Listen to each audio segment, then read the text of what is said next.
Subscribe करें हमारा YouTube channel और बेल आइकॉन पर क्लिक करना ना भूलें। अऊज़ु बिल्लाहि मिनश शैतानिर रजीम बिस्मिल्लाहिर रहमानिर रहीम।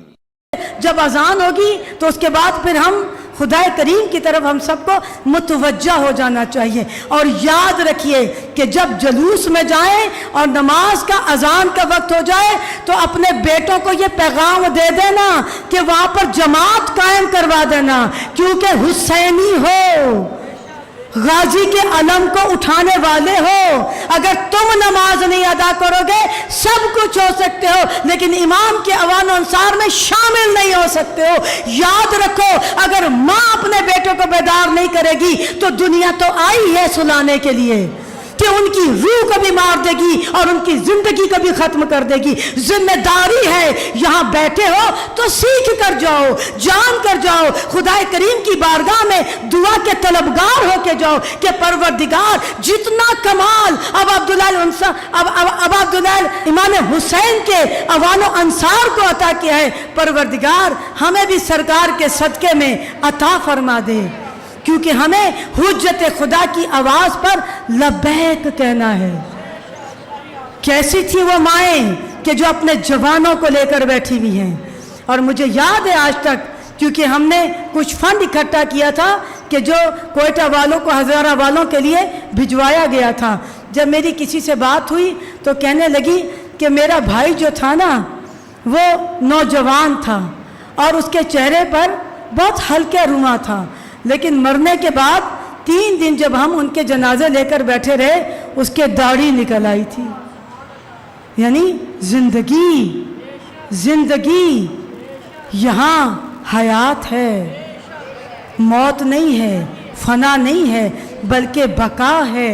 और इसीलिए कई हम रिवायतों को सुनते हैं कि जब शौदा की कब्रों को खोदा गया तो न कफन मैला हुआ, न ज़मीन ने कुछ कहा, कफन मैला नहीं होता नबी के चाहने वालों का, अली के चाहने वालों का, अली अली करने वालों का, बशर्त ये कि हकीकत, बशर्त ये कि मार्फत के साथ नारा लगाया करो, ये गर्दान ना किया करो।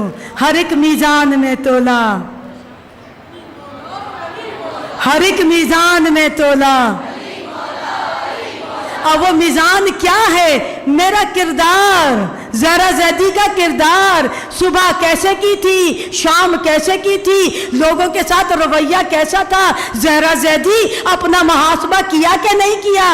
यही सबसे सवाल है कि अगर मौला के चाहने वाले हो तो सुबह याद रहे, और अगर कभी बीमारी या किसी वजह से नमाज कज़ा हो जाए तो सारा दिन इसी मलामत में गुजर जाए, मालिक जिंदगी तो थी, बंदगी का एक लम्हा कि सुबह सादिक तू रिस्क बांट रहा था और मेरा नसीबा सो रहा था।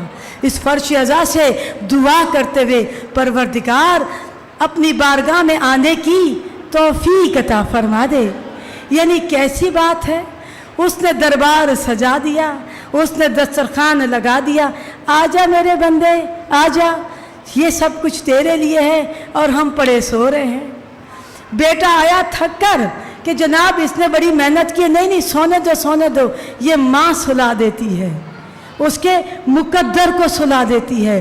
कि जहाँ मौला कहते हैं कि अगर सुबह की अलल सुबह मेहनत पे निकलने से पहले कहीं ज़्यादा बेहतर है कि तुम 2 रकत वाजिब नमाज को अदा कर लो। और जब तुम नमाज को अदा करोगे तो खुदाए करीम कि जिसने पूरे आलम में तुम्हारे लिए रिस्क को बखेर दिया है, ये तुम्हारा हिस्सा है। किसके लिए? कि जो बंदगी की मेराज पर उतरते हैं। नमाज क्या है? मेराज ही तो है, खुदाए करीम के साथ मुलाकात ही तो है। यही तो कहते हैं इय्याका नअबुदु व इय्याका नस्तईन, हम तेरी ही इबादत करते हैं और हम तुझी से मांगते हैं।